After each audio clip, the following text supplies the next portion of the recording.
NPR News. I'm Lucy Mitchell. Tonight we welcome back Wilbur Bollocks, bass player, lead singer, and one of the songwriters of the Pisswassers. Hello, Wilbur. How are you? It's very good to be back, Lucy. Wonderful. Now let's get right into it, because tonight we are doing an overview, track by track, through their upcoming third record. Would you like to reveal the title now? Yes, I've been itching to get it out. We previewed a song at a show, Psychobabble, which has been out for a little while now, but I called it an album that doesn't have a name yet, but I was lying, I knew the name. The third album's going to be called Be Careful What You Wish For. Now, why is that the title of the record? Well, it's a lot less complicated than you might believe. We just picked a title from one of the songs on the album that we thought probably sounded the best like an album name. You know, some songs are very song names, and some album names are very just album names. And we thought "Be Careful What You Wish For" was very fitting, and the song is sort of it's fitting with what we want to say on the record. Right, I suppose that makes sense. Now, what is the first track on the album? It's "Be Careful What You Wish For." It's the title track, as we say in the industry, don't we? Well, that seems so fitting. Well, what can you tell me about this track? What was the inspiration behind it? It's quite dramatic, one could say. Yes, well, we got about halfway through recording the record, and what happened was we realized we didn't really have a sort of focal point for the record, or something to really kick us off right on the record. I think we need a really strong opener, because I feel like we've had a history of strong openers. Debauchery in the Slums on Buggery Night was a good opener, and I think Grub Nation on Burp Symphony was an even better opener. And so I really felt a competition with ourselves in a way. So, you know, I did actually fly out to a recording studio in Hawaii with my girlfriend Olivia, and we recorded some with some of the best string players you can get, and a choir and such. And I really tried. I don't know much about classical music and such, but I tried my best to kind of just vocalize what I wanted to them. And I came up with this. I was messing around, waiting for them to sort of set up, and I was playing this piano bit, and that's where the piano bit of it came to me. And I started thinking about what we've been saying on the record so far and our opinions, and I tried to put that into the lyrics and the drama of the first, probably about half of it, with the orchestra and with the choir, has been the drama of the record overall. It's like a story, in a way. I ask, and then I say, "Where's the buggery? Where's Buggery Night?" Perhaps there's a bit of a tongue-in-cheek thing to the fans who might be put off by this sort of song. But I just ask, you know, we've been pulled in different directions by critics, right? We've had people are pulling us towards you need to do, you know, Buggery Night 2, 3, and 4, you know, and we need to do move forward sonically. So one half of it is me giving people what they want, and the piano bit is be careful what you wish for. It's about expectations, not only about us, but it's about England as well. The expectations of England and the expectations of how we feel society ought to treat people. In particular, English society should treat people. So that's pretty much the ethos of the record, and certainly the song. Courage, shopping, Charlie rich, misery, despair, no job, no home. I swear Britain has no future. Be careful what you wish for. No, be careful what you wish for when you get a rip off, yeah. Now, Psychobabble is the name of track 2. Can you tell me why you chose that as the lead single? It's catchy, isn't it? I suppose it is. Pretty much. That was the first song we recorded during the sessions for this album, and we knew we were making a new record. Like, we weren't going to be editing any of our upcoming records. You know, we knew this was going to be a fresh start, and that's just me. I'm not playing the bass or anything. It's just me doing the vocals. Bobby on drums, who does fantastic job as always on drums. I mean, just a terrific drummer. Versatile and just serves the song and goes crazy when he needs to and rocks out. It's great. And then you have Teddy Crumpets, who joined at the tail end of our second record late last year, and he's just a blazing guitar player. He's our lead guitar player. We got him to sort of fill out our sound and added a bit of a a new degree of professionalism to our sound in a way. But the reason it was the lead single is because there's just such an energy to it.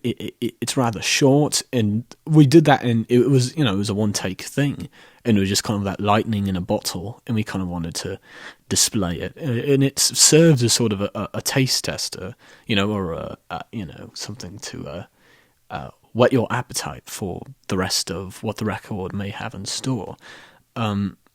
Yes, I do want to briefly touch on the B side of that, Fish and Chips. That was actually the last song recorded for the sessions. So it was a very good, we thought it was a good, we had this blazing guitar-based, just rocking song, and then we sort of ended it with a ballad, almost, So I just thought it was a good companion piece to that single.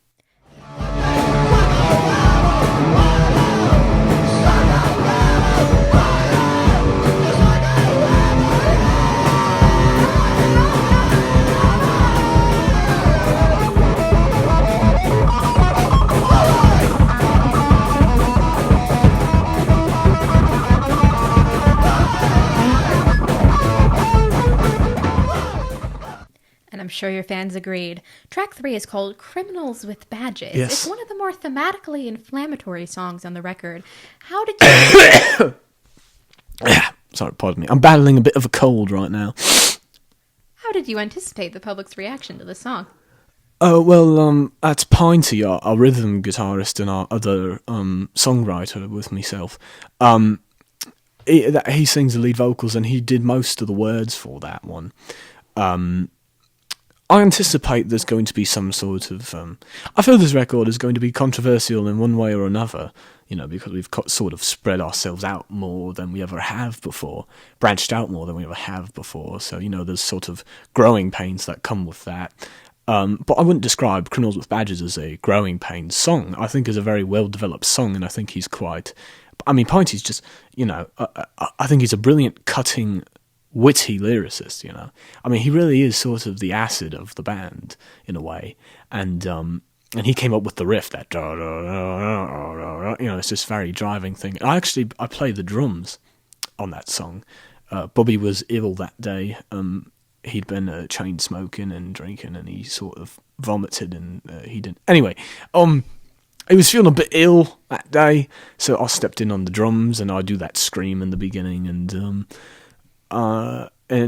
we got Teddy on the lead guitar, just sort of driving the song as it goes, and I think it's going to get a lot of heads turned one way or the other. People are going to say, "Yeah, that's right on," which we think Pinty is sort of right on about that as the band. I mean, we wouldn't put it out if we didn't all agree with it. So, criminals with badges, criminals with badges. Criminals with badges!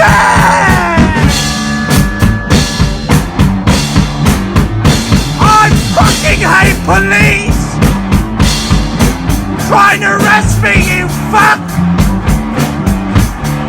Keep that stinking dick away from me! Of course. And track 4 is called Number 10, and it's an interlude.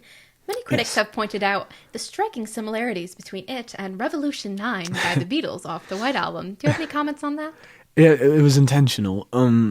We sort of think that Revolution 9's a silly, daft song. It's shit, isn't it? Can I say that on? We can edit it out in post. All right, my bad. My bad. Excuse me. No, it's a bit stupid, really. Revolution 9, I think, and we sort of want to poke fun at it, and we said, what if we did the sequel to it, right? So it's an interlude. It's not meant to be a part of it. It's sort of just a little bit of maybe comic relief or something like that.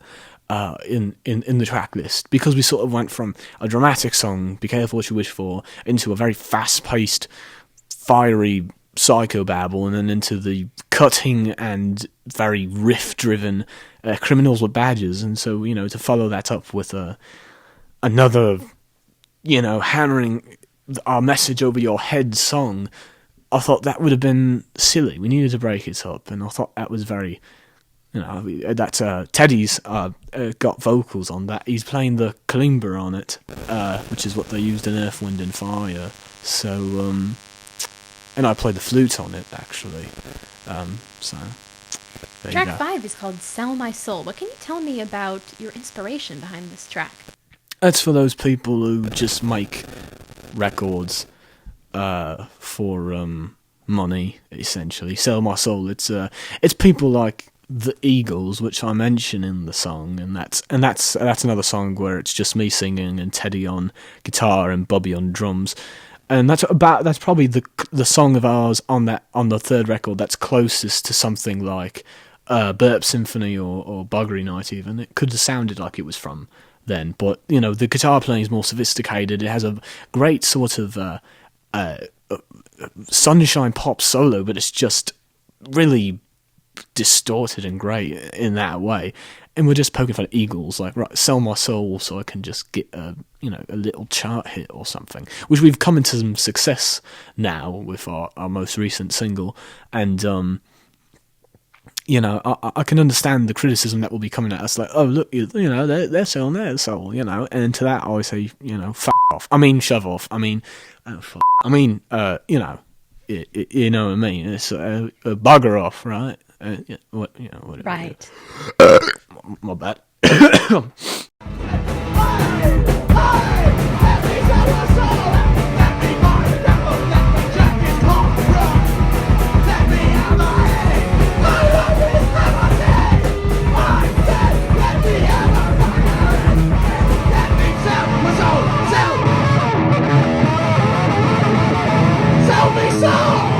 Sell me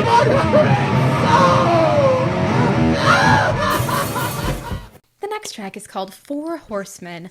Now, obviously, this title invokes biblical imagery, as many critics have pointed out. Was that parallel intentional? Yeah, we were trying to do... there's been a couple of bands that have done songs called Four Horsemen. Metallica has done a song called Four Horsemen, and The Clash have done a song called Four Horsemen. And we said, well, they've got one, we should have one too, shouldn't we? And then, the beginning bit where we're talking about Four Horsemen, it's a guitar battle between Pinty and Teddy. And, Bobby's, just as his versatility as a drummer, he's dumber than a bag of nails, really. He is. He's my brother, and I love him, but he's very, very, very dumb.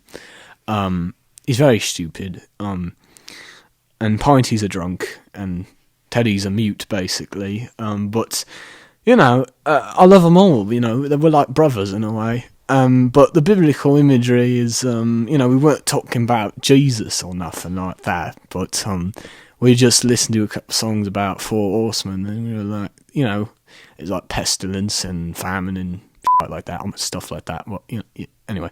But yeah, that's about it. It's a guitar battle, isn't it?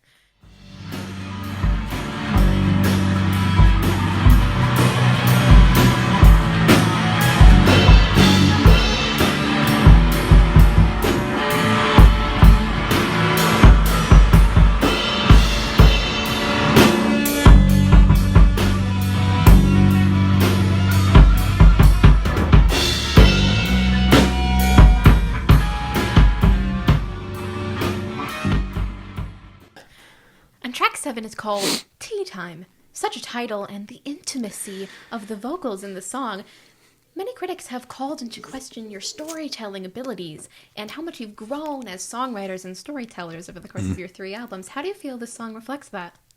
Well, that's a Pinty song. He's singing on it, and he's talking about how his tea's been stolen by a fellow named Earl, and that is true. He did get his tea stolen by a fellow named Earl, and the 4 of us in the band went looking for him, and we found him in an alley, and he was just drinking some tea in the alley, and we said, "What's all that then?"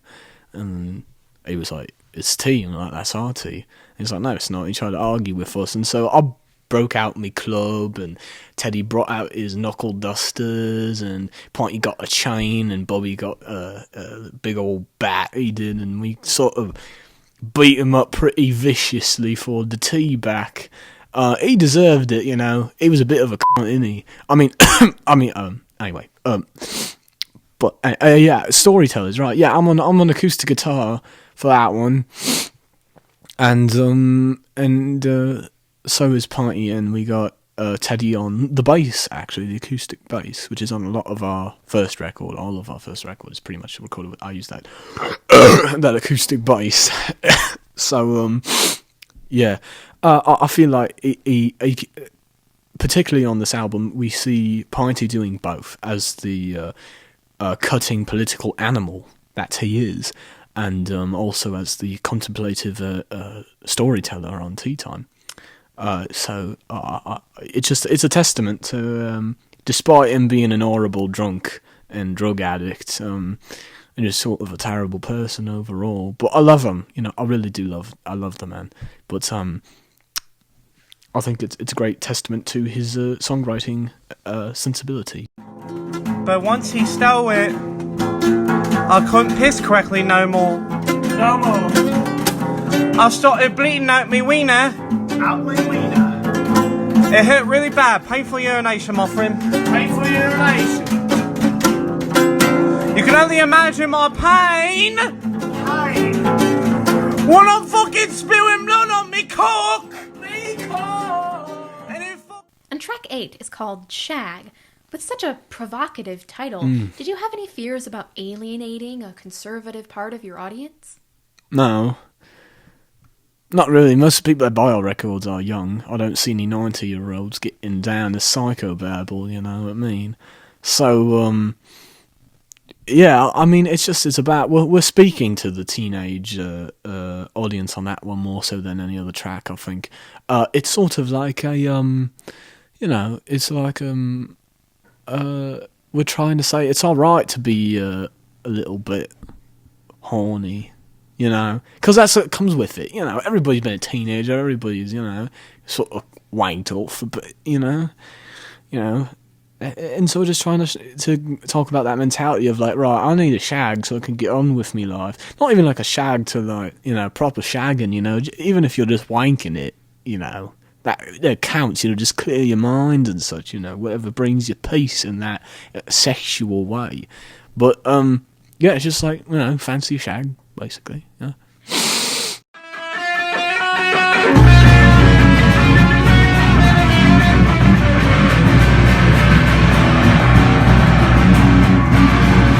I desperately need a shag. I need a bugger and shag. I haven't had sex for 3 days.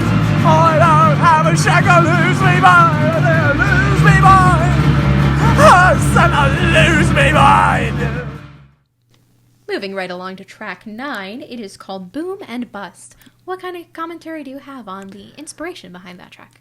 Boom and Bust, that was a fun track to record. That's everybody, all the 4-piece on that one. It was a really good one. We were, they were in the middle of a jam, and I sort of had an idea, and I was like, well, I got something to say, basically, you know, and it's got a decent driving bass line from myself.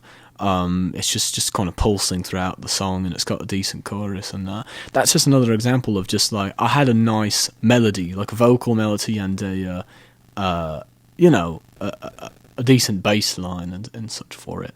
So that was more of a musical endeavour, but then the words came, and I liked the words, you know, I saying that we should take care of each other every day. You know, that's what I really genuinely want for the world, you know, is to take care of each other. That's really, you know, despite all the acid and the drama of our songs, that is at the core of it, is what we want, is for everyone to take care of each other as they should be, and call out those who try to stop that.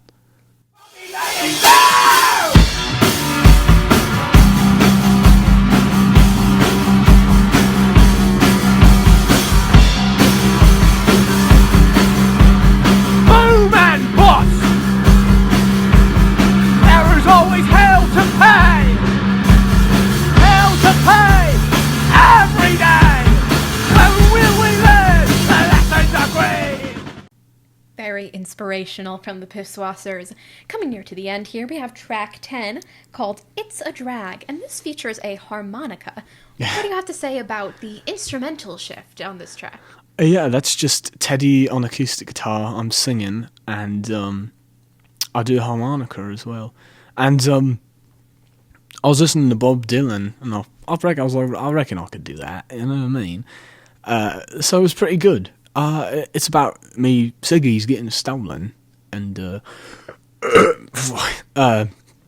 know, that's very sad to me. It depresses me, because I like a good ciggy. When I'm in the studio and I'm recording things and I need to clear my mind about a decision I need to make in the moment, I'll get a good ciggy, you know, get a nice drag, and I couldn't find me pack of smokes, and I was like, bro, what's all this then?